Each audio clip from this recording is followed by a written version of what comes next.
it be like that sometimes. Anyway. But yeah. We're here. Well, again, thank you guys for being on the podcast. Yes. This is the first interview we've done. Yes, that was very nice. Oh, thank you. You guys are awesome. You guys are very awesome. Awesome. Yeah, thanks for having us. Now, why are you degenerates? And are you degenerates in like other spots in your lives, or is it like just for role playing in D&D?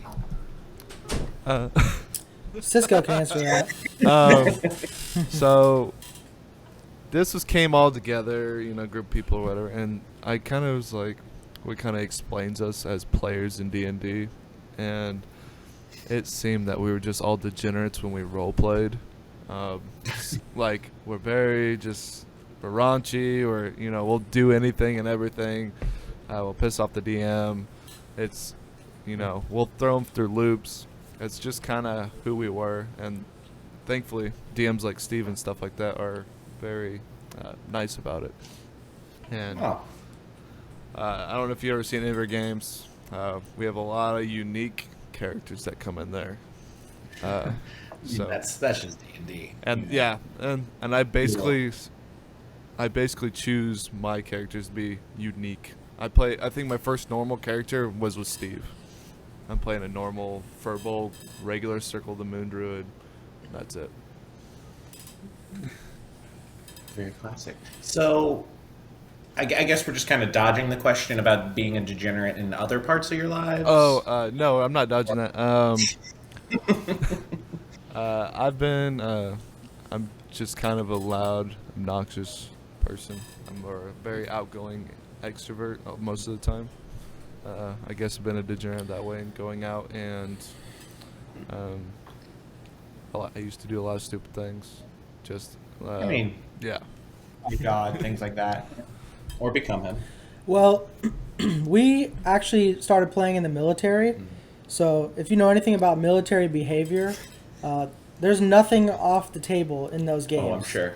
So, it kind of comes from like, you think of like the most, raunchy, grotesque stuff you see in like Critical Role, and times 10, and that's what you see in the military. So I think that's just kind of with the nature of being in the military, you get some degenerative qualities. I think it is important that we bring up that we are recording this on Memorial Day, and we want to thank you for your service to this country. Oh, thank respect. you. Yeah, thanks for the support. Me and Steve are both vets at this point Nice. now. Long, luxurious hair. What branches? I was in the Marine Corps, and then I switched over to the National Guard where I met Cisco. And I was full-time National Guard for the state of Illinois. Okay, so Steven's the badass one. And no Space Force? No Space Force. I wish. Yeah, you'd be surprised how good Cisco is at hand-to-hand combat. I would certainly hope so. There's, I guess, being good at hand-to-hand combat. Of course, I have done martial arts as a wee lad. Nowadays, I'm pretty sure that if you spilled soup on me, I'd apologize to you. But do you ever kind of bring that into your role play? Do you prefer to do like a much more like descriptive role play when it comes to combat? I'll say the few times that it's happened as me as a DM, I'll explain, because both me and Cisco here have been doing martial arts. We both wrestled. We're both blue belts in jiu-jitsu, have been doing it over 5 years. We've both done Muay Thai. We've both boxed. Cisco's done legitimate MMA. So when it comes down to like actually doing it in the game, there's been a few times where grappling has got brought up as me as the DM, and I will get into like your pass and mount, you'll do stuff like that. Mm-hmm. Additionally, we're working on a subclass called the Helix Monk, where we actually bring in real life training that you would do. So levels of exhaustion are a thing. Training every day is a part of RP. Using certain techniques like grappling and submitting people is a thing in this new class. So we've actually brought some of our legitimate martial arts into the monk, where it's sometimes the monk is like, you get 1,000 hits. And now we're kind of trying to break down like, well, why do you get 1,000 hits? Is it because you're more proficient at punching, kicking? Calf kicks are like a huge factor in fighting. We're going to bring that in. So we are working on a few things we've been playing with as far as real martial arts in D&D. Do you think you're going to change up any of the rules around like grappling or restrained or replacing attacks with one of those actions? Because a lot of people think that in most cases, rather than going into like tackle and grapple someone, it's just more effective to hit them with your weapon, or in the case of a monk, your fists. How do you think you're going to work around that? It's actually pretty tough because everyone is so used to. Well, there's like kind of two things that happen. One, when you first when a player first grapples another character, they think without reading the rules, like, oh, I got him, he can't attack, he can't do anything. Mm-hmm. But obviously they can still attack and everything, and nothing changes other than you're limited to speed, I think. Just like in real fight, if you've got someone locked in, they can still like throw an elbow or a kick or something to try and get out. Yeah. Which I think. And then I was going to say, I think the grappler feat helps you with that too. But if you can incorporate it into a class, something specific to a monk, I think it'd be really cool. And then you think about me and Steve being grapplers before. There's little guys out there that can out grapple big guys. So you could even incorporate a dexterous grappler versus a strength based grappler if we wanted to go down that road. Yeah. Yeah. So I think with the Helix Monk, I think if you can take certain paths, you can take more of a grappling path, and then that will give you an advantage on grappling anything like one size larger than you and below, and then it also gives you advantage on pinning it as well. Obviously, if it's a dragon or like a larger character, you're not going to grapple that. Obviously. I mean, that just makes sense. I would love to see the monk get a dragon into a headlock and just like hold him down, and it's like, I've got this like 2-foot part of your neck pinned. You're obviously restricted now. That's a great visual. Yeah, that is a wonderful visual. So I guess kind of keeping with the homebrew, actually I remember when I don't know who it was operating the account when we were doing our 10K live stream. That's actually how we met you guys. Was somebody was chatting with us in the comments, and actually said that they had just come from homebrew playtesting. How much homebrew do you guys do, and how much do you test it? Because we do a decent amount of homebrew. We don't test it. I mean, we theoretically test it. We go through several people. We don't play it at the table. Yeah, it's like a tough... testing it is a tough thing. So when I'm making something homebrew, I will literally play it out with 5 different characters. I'm a DM for a group, and I'll play every single one of those characters and bring it in, and like I'll try to like attack like I would and play like I would and see how it would work. But honestly, it doesn't work as well as you think because the players know their characters in and out, and additionally, they'll play it a different way than I ever play it.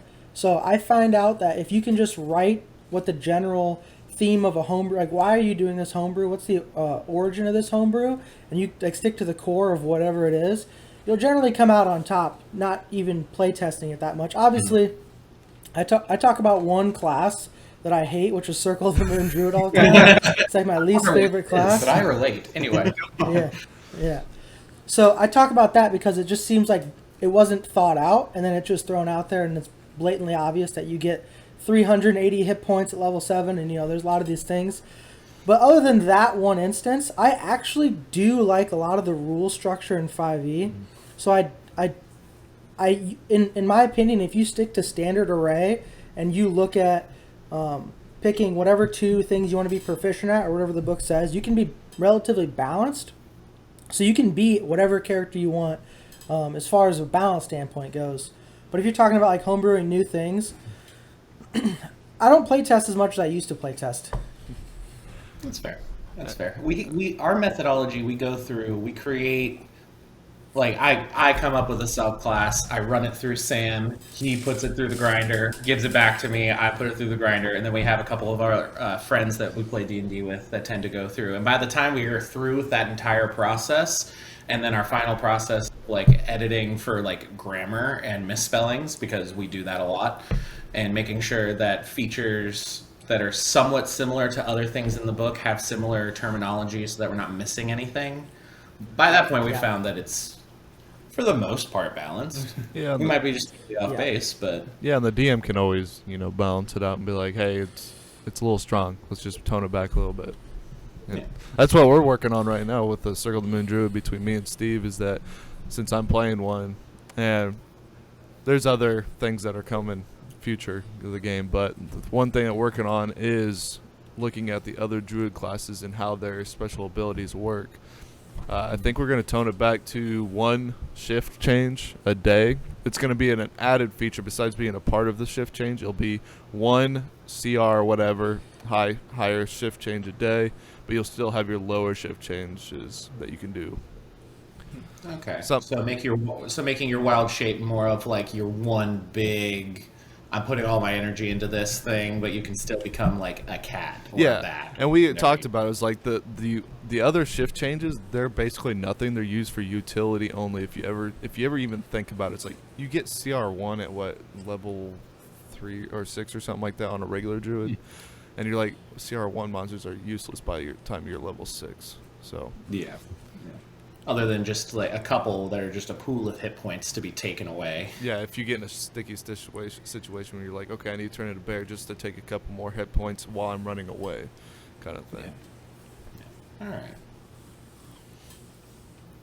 All right, so kind of getting into your guys' TikTok and other creative processes. So, like we mentioned, there are two of us, and There's three of you there's three of you. Yeah, we use a lot of brain power just existing. What is kind of the creative process for any of your medias? Because obviously we know you have TikTok, you have Twitch, I believe, correct, and YouTube. YouTube. yeah. Yeah. The whole array. I have your list here. I just haven't pulled it up. It's all right. It's basically all social platforms. So we're still working with Trovo and getting that started, and Twitch, YouTube are the main two live stream ones, and we do post to them. That way people can go back and watch them if they want. And then we got Spotify for podcasts, which Steve is rolling with the podcast mostly, or strictly Steve right now. And then we have Twitter, Instagram, and the TikTok, obviously. Always the tick. Yeah, so it's kind of, we have like a really strange ecosystem. Basically, Chris and Cisco handle all the TikTok and almost everything else.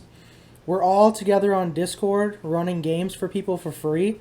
It's basically a strategy. We're going to do everything for free to get as many people as we can in there to build our community. And it's been working out for us. We've had a lot of good games. And then I do podcasts because I enjoy talking about the nuts and the bolts. And I like talking about like the hard issues, the soft issues. Talking about Critical Role. I like talking about like yesterday. I just watched most of Stranger Things, the new season, and if you haven't seen it, it's like the best D&D commercial you could ever see. It's amazing. But I like to talk about that with people. So I really don't like to do the TikTok that often. It's mostly Cisco and Chris. And Chris is probably what I would say like the epicenter brain of it all. Mm. And then we just chime in with like our ideas here and there. Interesting. I will say, I watched the first season of Stranger Things. That's about it. Vecna looks just very nice. The Vecna storyline is it's like they did such a good job because it makes you feel like well, first of all, I don't want to say too much, but they have like they show a game of D&D, and it's like the most epic. It's like the game we all have. Like we have those moments where you're sweating because the character's about to die, and the DM's just like, oh, this might not go good, and then you have those moments where like you kill somebody with like 10 hit points left. So they really capture that in this season, and then they really capture what it feels like as if Vecna did come into our real world. So both of those things for like D&D players is like, dude, that's what we want to do. Yeah. We want to see that. So it's pretty cool for D&D. It's kind of like when I was gonna say it was kind of like when they brought Detective Pikachu and played that in the real world. If you're a Pokemon fan, that's how I felt when I watched that. I was like, yes. Oh, Ryan Reynolds. Exactly. We can all just take a moment and pay our respects. Thank you. So, with your Twitch stream, as I'm between the two of us, I'm more of the video and content guy. Mm-hmm. what method do you use for your Twitch streams? Are you almost exclusively digital, like through the computer and recording like a Discord call or a Zoom call? Would you want to expand it eventually to like everyone around the table with full on battle mats and like nice production? Or are you just going for the fun of it? Yeah. I Go think- ahead, Steve. You can go first. I was just gonna say, I think like Cisco and everyone knows me. Like, I'm the type of person who will make the entire battle map by hand and set it up. I don't want to turn the camera around, but if I turn the camera around, you'll see I have like piles and piles of dungeon mats. I like it to be as high as quality as possible. And right now we're still working on trying to do that via Twitch. Like, we have Foundry that looks really good. I use Roll20, it looks really good. But for me, like, I think for me personally, this isn't RPD as a group, but for me personally, like, my dream is to have our in-game or live sessions to be all streamed like live. But right now, the strategy is to get as many like high quality players online to play. And it's kind of a shame because they're like, we have some really good players online. Like we have a Pathfinder player named Reese, and she was playing with us, and I was like blown away how good she was just at the game. But we don't have them live. So like for me, like it's live is always less than, I feel like, for whatever reason, because I make these dungeons, I make these maps, it's all live, I can see it right here. But on the flip side of it, we've had like really good luck with some of these online players, and it's like, it's almost like there's really good in one sense, but really bad in another. So to not answer your question, our strategy isn't wholly yet. I agree with Steve is that we would love to be like Critical Role where we all come together in person and do that. But to find a local group that would, within the state of Illinois, within a couple hours or whatever, to meet once a week for people, for people at our level, we all have full-time jobs. We're all busy. We all have, most of us have families. I don't know. A lot of people have kids. Like Steve has 2 kids, and like I said earlier, I have 3. And to get somebody to dedicate, 1 day a week, full attention, it's really hard to have a family that's okay with that.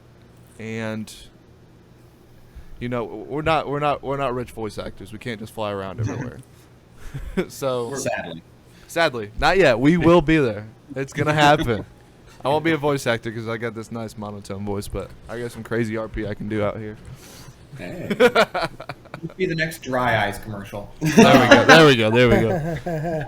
But yeah, we would like to have that. But our online stuff's good. It's mostly just one-shots online right now, and I think Steve's working on a short story too for people to come in, and we are streaming those one-shots and those short stories and stuff like that because our main storyline is only played once a month. Like I said, we all have families and busy and stuff, so we're really just falling on the one-shots more now, and then as we get to the point where it's time to actually be more focused on that a story plot, we'll have to decide when it comes to that. We understand that because we have completely opposite schedules and have time to film this TikTok sessions and do the podcast once every 2 weeks, basically. Yeah. We could probably do it more, but it's like his lunch break at 1 o'clock when I've been awake for 2 hours. It's like, all right, I guess we're filming now. Yeah. But shifting gears a little bit, you mentioned obviously you've watched Critical Role and Stranger Things. You said was a great commercial for D&D. Yeah. What do you see, if anything, because of all the media that's around D&D in like the last 10 years? I guess what do you see as how the community has changed, or what you see as the issues in the community that pop up around because of these medias? Because Steven, I know you said you liked getting into the nitty gritty with things on like you do on the podcast, though. Yeah, so I've actually talked about this to every single guest, and I don't know if you're familiar with How to Be a Great GM on YouTube. His name is Guy. How to Be a Great GM. He has like 250,000 followers on YouTube. He's worked for Wizards of the Coast a few times for Descent into Avernus. But I had him on the podcast, and he has been playing since I think when Dungeons and Dragons first came out. He's a little bit older, but he's worked for Wizards of the Coast. He's worked for Pathfinder. He's won. They used to do D&D tournaments where you could go to a convention and you would go for 3 days and you would like someone would watch you play. You got 10 minutes to create a storyline, and then someone would watch you be a DM for these players, and they would judge you on it. And he's won like 10 of those throughout the years. So I asked him this very same question, and he was saying that with Critical Role, obviously Critical Role is like the catalyst for it, but now you have Vox Machina. Even on Key and Peele, if you watch Key and Peele season 1, they do a Dungeons and Dragons bit. You've watched the last 10 years of all this popularity come up, and now some people are saying like, oh yeah, there's this Matt Mercer effect, and some like the old school guys are saying there's maybe this friction with all these new school players, but I think that's all going to go away. I think this is just going to go up from here. I think the more people know about D&D and how fun it is, I think it's just going to be an uphill trajectory. I mean, I personally, I think Critical Role is one of the greater things to come out of entertainment in a while. And my wife, who's never played a game, has watched all of Campaign 2 and is in Campaign 3. And there's people who don't play D&D who are watching Critical Role. So I think it's just going to go up from here. I think it's a very, very good thing. I think it's a good time to be in D&D. I can't wait till 6th edition comes out, because I just think it's going to be a better version more and more. So that's my personal take on it. And I've asked everybody that question, and everyone has varying opinions, but looking at where it came from with 1st edition to now, I mean, it's so much bigger than it was, back in the 80s. So I think it's a good thing. Now you talk about 6th edition. What do you think of this upcoming 5.5 refresh that they're doing? Have you looked through like Tasha's Cauldron of Everything, Multiverse of what is it? Monsters of the Multiverse? I almost said Multiverse of Madness. That's a different thing. I got Doctor Strange on the brain, but it seems like they've been changing a lot of their game design elements, focusing things a lot more on like the proficiency bonus number of times a day for features, limiting them from short, like getting rid of a lot of short rest abilities, making them long rest but more uses sort of thing. Do you think a sort of halfway refresh is warranted, or are you just looking forward to like a whole overhaul of the system? As a DM, I went through like a huge roller coaster on all this. I personally like when the game's really tough. Personally, I like it when you have to account for having arrows. I like it for when you don't know if you're going to make it through a scenario, so you might have to run. I like it difficult. So when I see that the monsters are a little harder in the multiverse, like they were in edition 1, like the 1st edition, and this is from a guy that I talked to, he said in 1st edition there was no giving max hit points for level 1. Like if you're a wizard and you got 1 hit point, all DMs in the 80s were like, you got 1 hit point. If you die, you die. I don't care. So I actually like that type of game. Now that being said, I don't think you should run that type of game with new players, like not even a little bit. It should be super lenient with new players, first time players, or whatever.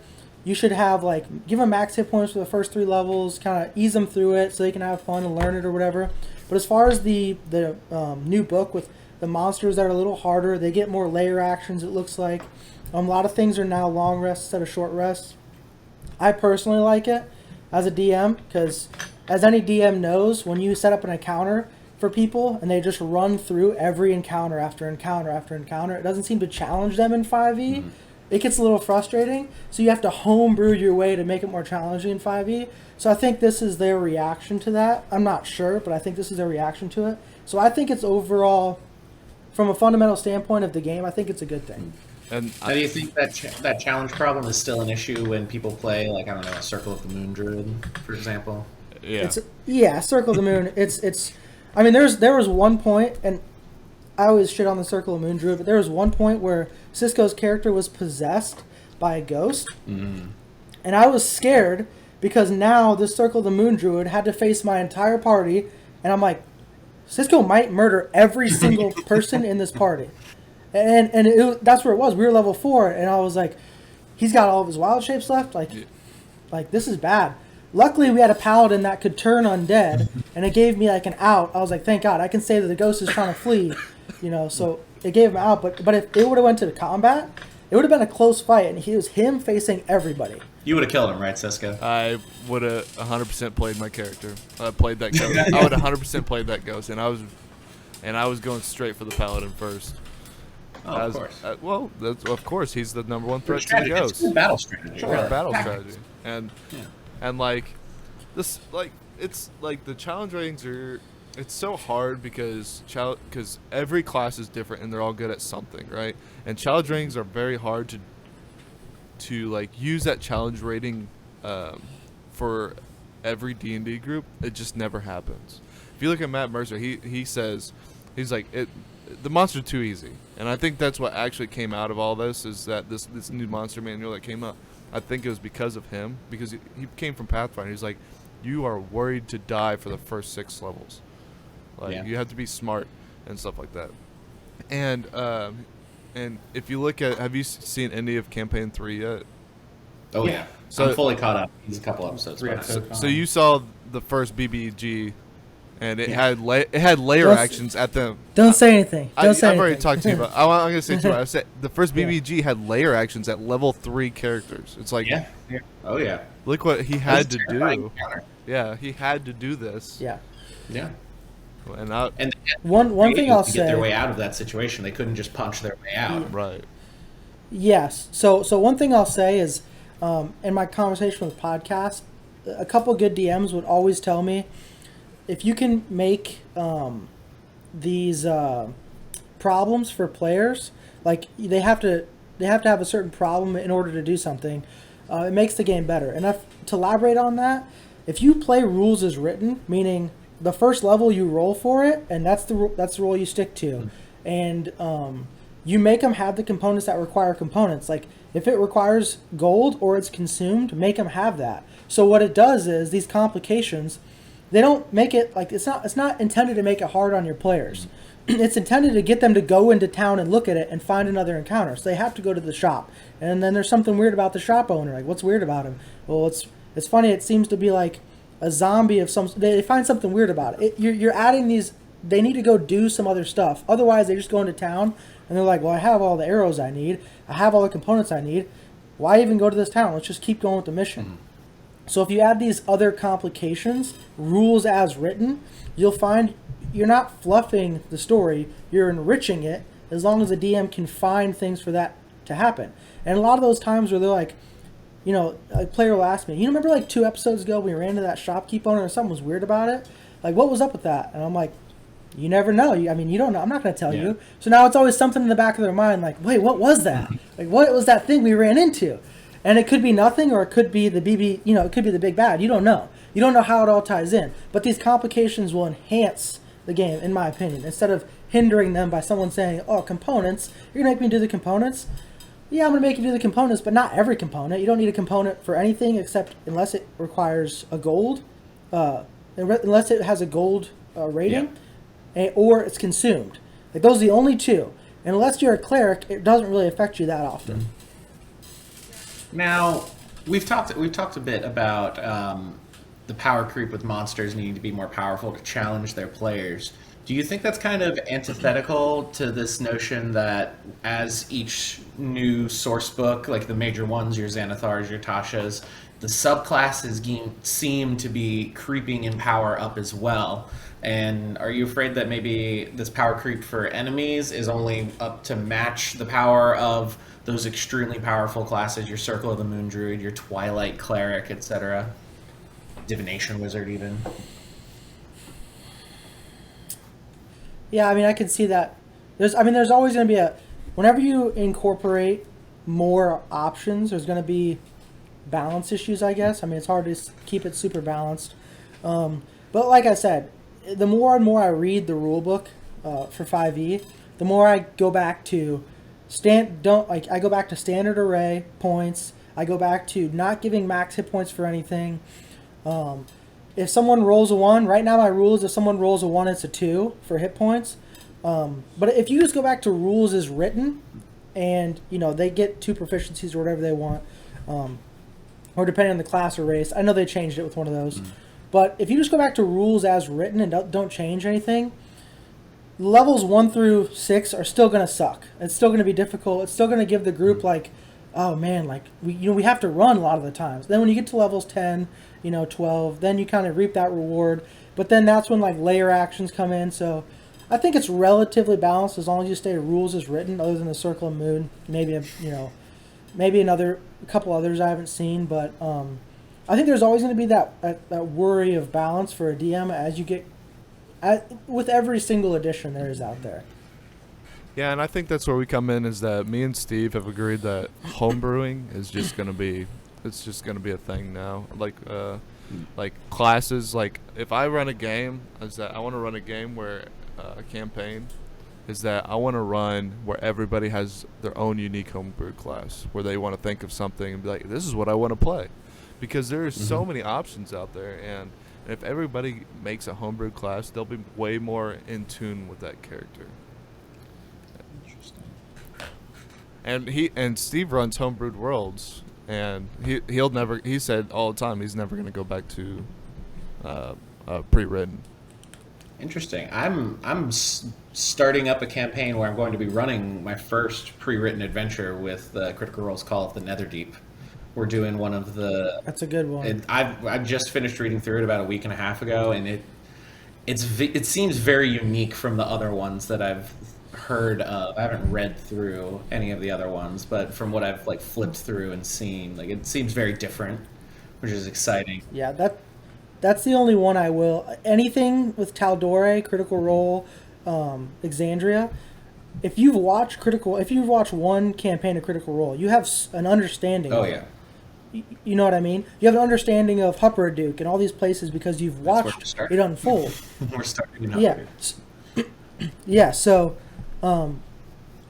that's my only problem with pre-written though, is you have like, what if they go over in this continent? And you can read a page of it, but it's hard to understand it. So like the first thing I did when I saw that deficiency is I was like, I can't do that. So I made my own world, Gorgonia, and I said if I put weeks and weeks of writing, like if they go here, if they go this, they do that, because I wanted it to be 100% legit. If they go here, in my head I'd be like, yeah, I have like the last 10,000 years of history in this world. These people are like this is this type of dynasty, blah, blah, blah. Now, if you're looking at Tal'Dorei, anybody who watched season or campaign 1 of Critical Role can pretty much pick up the Tal'Dorei book behind you and be like, yep, I could probably run a campaign through here. Oh yeah. And that's like the only setting I would do that. So if they wanted to do one, if my wife, she really likes Critical Role, so she said if I want to play a campaign, I want to do it in Exandria. I'm fine with that because I know quite a bit about Exandria. I kind of know the history behind a lot of things, and especially with the new series coming out, Calamity, it just gives you more insight on it. I'm so excited for that. That looks so. So and Brennan Lee Mulligan is a joy to behold as well. So he is. See, my wife was hating on him because I showed her. I'm like, this is Brandon Lee Mulligan. He's gonna do this Calamity thing. It's gonna be a big deal. And she was like, yeah, but it's not Matt Mercer. I was like, if there's a second in command, it's definitely Brandon Lee Mulligan. So then I showed her some highlights, and she was like, yeah, it's not that good. The first 10 minutes of the Calamity, we watched it this last Thursday. She was like enthralled. She's like, this is really, really good. I was like, I'm telling you.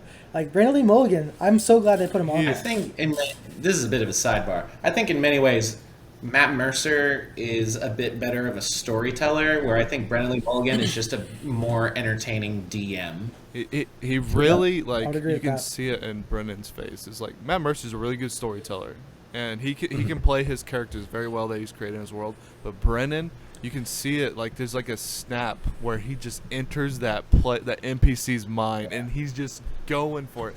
And you have to he has a very special group that are also strong personalities, because if there was not other strong personalities there, he would be absolutely overwhelming to everybody at the table. But but everybody that he plays with is very overwhelming also, so it just collides really well. When it comes to different DMs, I know I learned to play via YouTube of Matt Colville, Matt Mercer, and then eventually Brendan Lee Bulligan is kind of who I emulate when I try to run. I know, Cisco, you said you wanted to start running a game, and obviously Steve, you've been running for a while. Who are your idols or your inspirations for DMing? So obviously, I'm a Matt Mercer fan. I think Matt's the GOAT. Like, I just think he's the greatest of all time. And the reason I think that, like, if you look at some of the Critical Role campaign 2 I just finished, there's some characters who started with a theme in the beginning, like Caleb Widowgast, and by the end of it, you see what was going on, and it's almost like amazing how they can bring a story arc to its full ability and end with it, which as a DM is what I'm about. But honestly, one of my biggest inspirations is Guillermo del Toro. All right. All right. Guillermo del Toro is an amazing storyteller. Blade 2, people always crap on Blade 2, but if you look at that storyline, of like, yeah, no, I think it is too. Blade 1 is the best. I mean, Blade 1 kind of captured it for me. But if you look at Blade 2's storyline, he decided to do something a little bit different, like, and that's really cool. If you look at Troll Hunters, which is a show on Netflix, Troll Hunters is like the coolest storyline ever.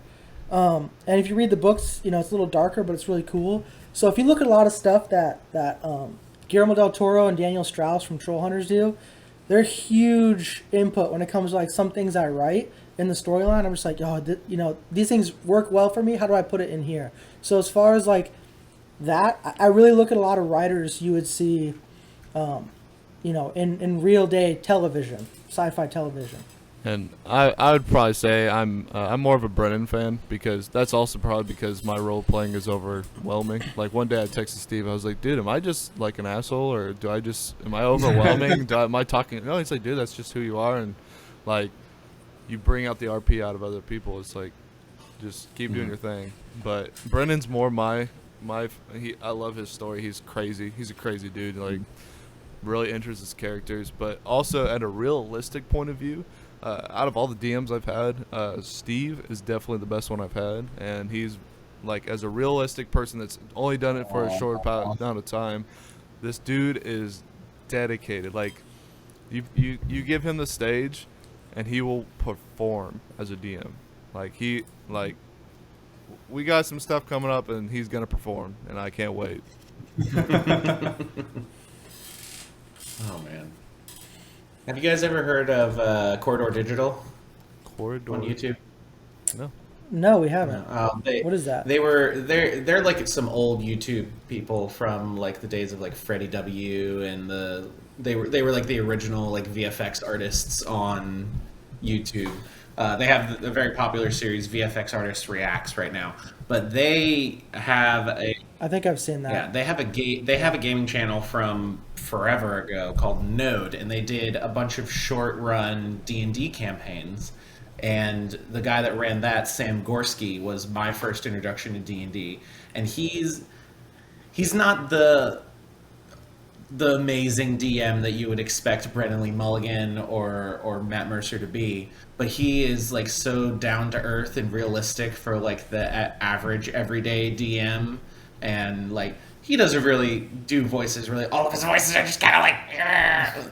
He just gets wacky and weird and uncomfortable with, and it's clear that he's forcing himself out of his comfort zone, and that was the big inspiration for me. I have a little bit of a musical theater background. One musical theater thing I was in.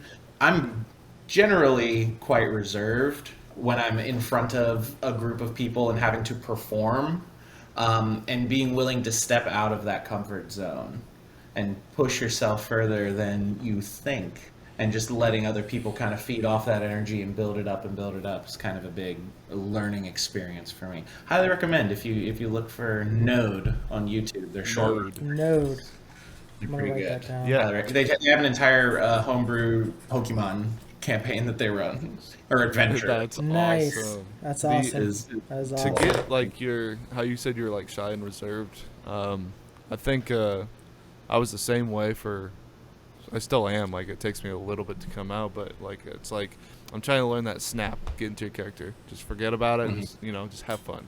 Our Discord, I'm playing one shots and playing all these unique weird characters I've been thinking of. It's like that has got me past that, and the more I play, the more I'm getting used to it, and I'm really hoping that by the time I'm ready to DM, that I'll be over it.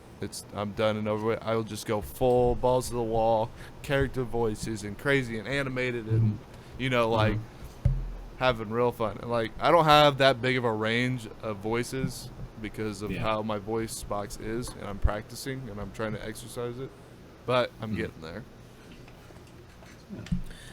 Yeah, I'm actually one of the few people who I don't think voice is necessary. I mean, if you're good at it, like, it enhances the game, sure. I don't think they're something that's 100% necessary. I think the description of a scene is far more, it can be far more powerful. You're describing somebody dying and you're talking about, sweat dripping down and the pain that it feels just to stand up, and you look over and you can see the blood pouring from someone. Like, if you describe something really well, the description, your PC's brains will just kick into like what they're visually seeing, and then like certain tones. Like if somebody's dying, you're not talking upbeat. It's more like long pauses, deeper breaths, and you're just saying, this is the last moment of this person's life. He looks to the heavens and sees God reach out to him. You have one final thing to say. What do you want to say? And if you say it like that, they kind of just fill your group kind of just fill that void, if you want to call it that, and they'll get like the nuance of how serious this is.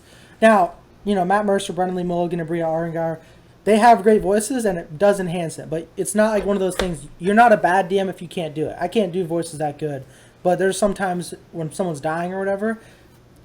People are still tearing up. People are still very sad. It's still an emotional thing, which is what you want in the game. If you've seen the Undeadwood mini campaign from Critical Role with Brian W. Foster, he doesn't do a voice for like anyone in that campaign at all, and he's just talking in his normal Brian Foster voice the whole time for men, women, monster, like the whole thing. And it's still a very engaging experience because of the use of descriptions, as you were saying. I think it would also be a neat experiment. You said, if you're describing death, you're not talking upbeat.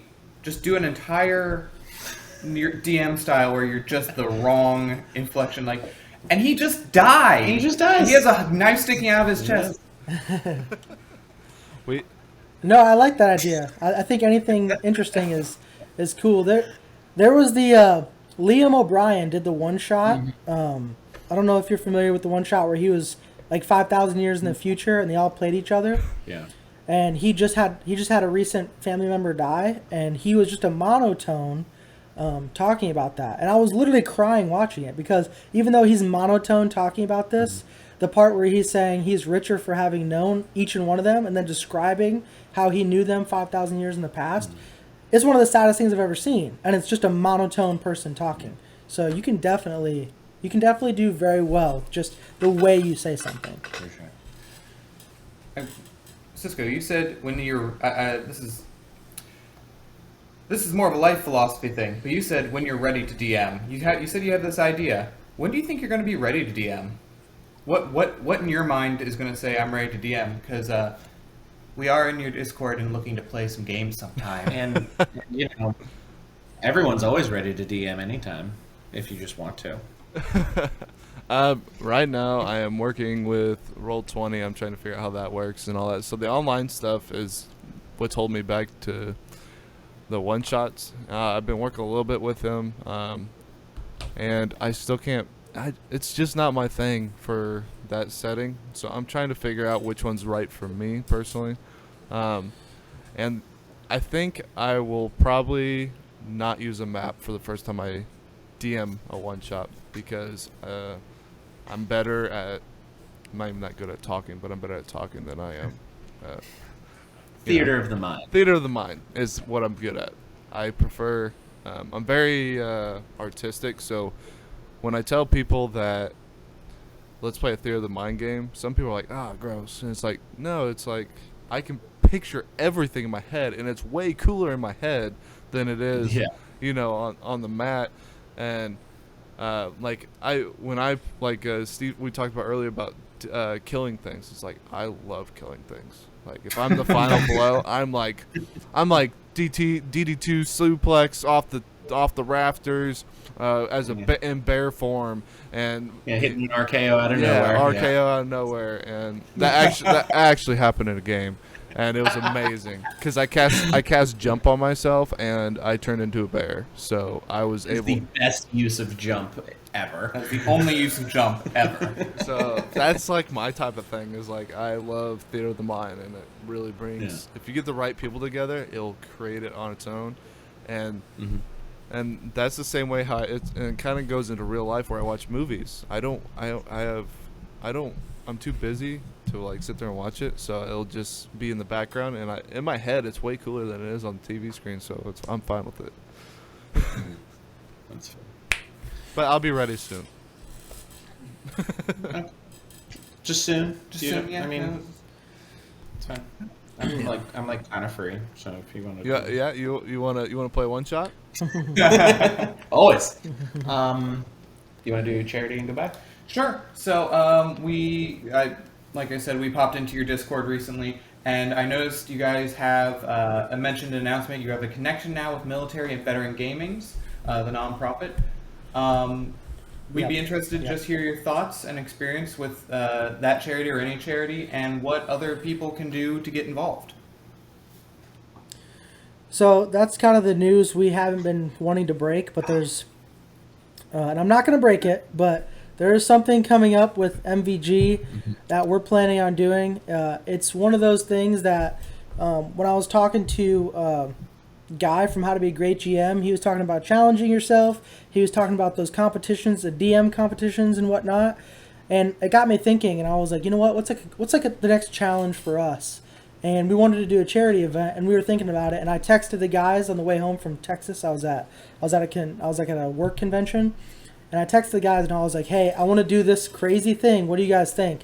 And Cisco and Chris are both like, dude, we have to do this. So we got with MVG. It was Cisco's idea because we're all veterans, and we all think that this game has more potential than just playing Dungeons and Dragons. This game is like one of those games that I have a podcast later on today with a woman who's like 70 years old, a grandmother, and she plays Dungeons and Dragons. And we have people in our group that are teachers that just play Dungeons and Dragons as a way to get preteens involved that have anxiety. We have Wences, the DM, who's bringing an all Latino D&D session to Twitch, I think, with an executive to a TV station.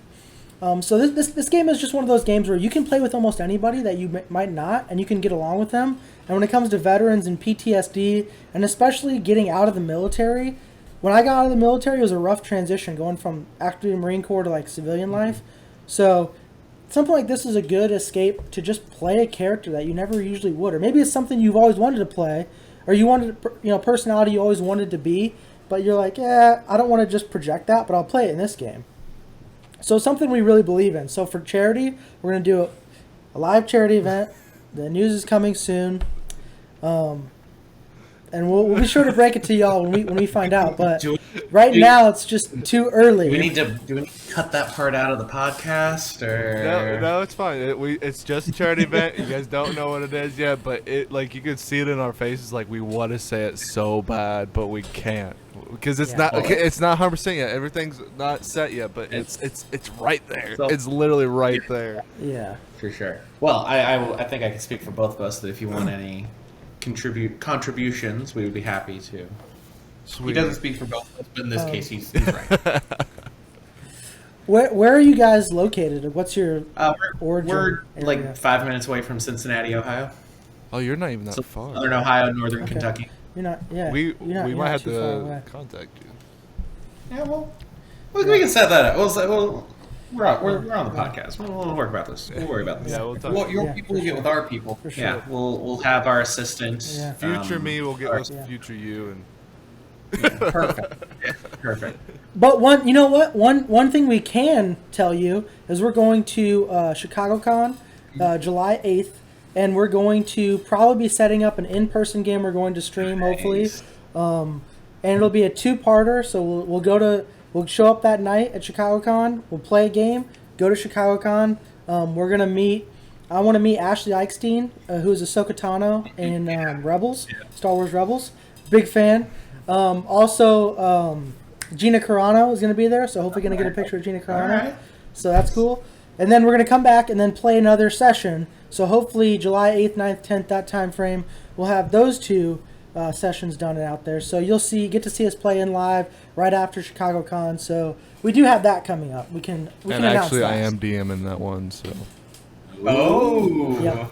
Very nice, very nice. Do you have any other socials or anything you want to shout out? Anybody shout out? If not, I have a list that we'll post into the description. Well, I don't think we have anybody shout out besides MVG right now, and you got anybody else, Steve? Yeah, I mean, obviously our channel, of course. Of course.